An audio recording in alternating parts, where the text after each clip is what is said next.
Hello, I am Editor Than Mai. I will provide you with the latest information of the day. A Congolese refugee's 8-year struggle to reunite with her family in the US. The Congolese woman's search for safety sent her on a terrifying trek of nearly 2,300 miles, 3,700 kilometers, through southern Africa, on foot when she was just 15. Reuniting with her family has been a more difficult journey.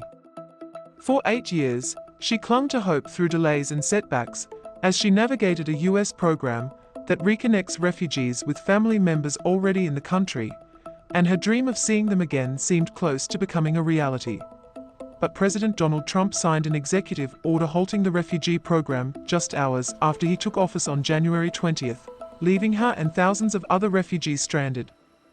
It was horrible. I would never wish for anyone to go through that, ever. When I think about it, she said, pausing to take a long breath. Honestly, I had given up. I told my mom maybe it was just not meant for us to see each other again. During a brief block on the order, the woman made it into the US, one of only about 70 refugees to arrive in the country since Trump took office. She asked that her name not be used because she fears retaliation. It's been a really devastating roller coaster for those families, to be stuck in this limbo of not knowing whether their hope of being resettled in the United States will ever come true, said Melissa Keeney, an attorney with the International Refugee Assistance Project. The woman was an infant when her mother fled the Democratic Republic of Congo's civil war in 1997, seeking shelter at Tanzania's Nyarugusu refugee camp. When the camp grew too dangerous, she fled for South Africa. She built a modest life there, always hoping she would rejoin her family, even after they were resettled in the US. For a time, that seemed likely, thanks to the Follow to Join program.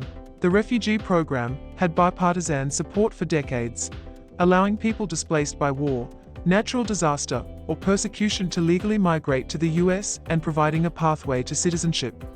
But Trump's executive order halting the program said communities didn't have the ability to absorb large numbers of migrants, and in particular, refugees.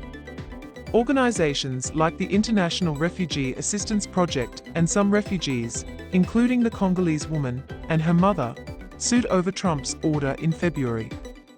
They said resettlement agencies were forced to lay off hundreds of workers, and some refugees were left in dangerous places. I had a small business, and told everyone, I'm out now, she said. It felt like this door had just been opened, and I was running toward it when, boom. They push it shut right in front of me. A difficult choice, family or safety. Looking back on her time in the Nyarugusu refugee camp, she remembers teaching her little brother to ride a bike and whispering with her sister late at night. She remembers hunger and fear as attacks on refugees foraging outside the camp increased. You see someone hanged, and that brings fear, she said. You don't know if you'll be next. You don't know if they are waiting for you. By 2012, the camp was especially dangerous for teen girls, who were at risk of being kidnapped or assaulted. With little hope of a viable future, her mother made a plan.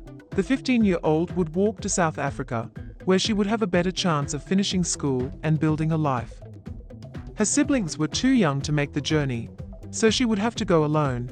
She didn't know the way, so joined other travelers, often going without food during the 6-week journey. The crossing from Mozambique into Zimbabwe was deep in a forest. The group she was following had hired a guide, but he abandoned them in the middle of the night. Under the thin moonlight, the group walked toward a cell phone tower in the distance, hoping to find civilization. How we made it to the other side was only God, she said. A family, worlds apart in Durban, South Africa. She finished school, started a tailoring business, joined a church and volunteered helping homeless people. Then in 2016, the 19-year-old got unexpected news. Her family was being resettled in the United States. Without her, it happened so fast, she said. When I left, the idea of them going to be resettled was never in the mind at all. Her family settled in Boise, Idaho, and her mother signed her up for the Follow to Join program in 2017. The program often takes years and requires strict vetting with interviews, medical exams, and documentation. At the start of 2020, the woman was asked to provide a DNA sample, typically one of the final steps. Then the COVID pandemic hit. For the next several years, her case foundered. A social worker would send her to the local consulate, where she'd be told to go back to the social worker. It went on and on, she said. Last year, her case was handed over to lawyers volunteering their time, and that's when we started seeing some light. A roller coaster of hope and despair. By January, she had her travel documents and gave up her home. But her plane ticket wasn't issued before Trump took office.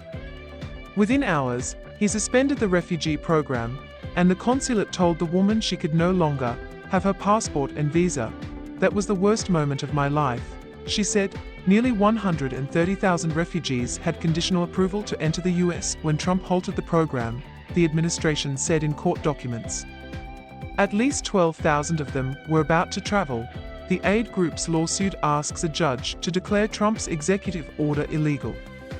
A federal judge granted a nationwide injunction temporarily blocking the order in late February.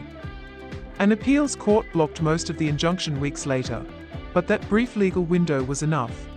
A group of refugee advocates donated funds to cover the woman's flight to the US. Her family met her at the airport in March, a joyful reunion more than a dozen years in the making. They made a feast, and there were drinks and songs and we'd dance, she said, smiling.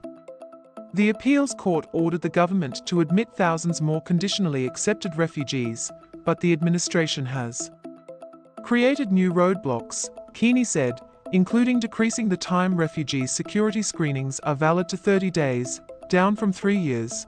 It causes cascades in delays, setting people back months or more, Keeney said.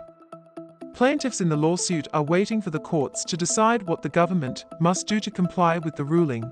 Rebuilding relationships. The Congolese woman, now 28, is still getting to know her youngest brothers, who were children when she left for South Africa. One is now a father. It's been a long time and a lot has changed, you know, on my side and on their side, she said. I'm still on that learning journey. We are getting to bond again.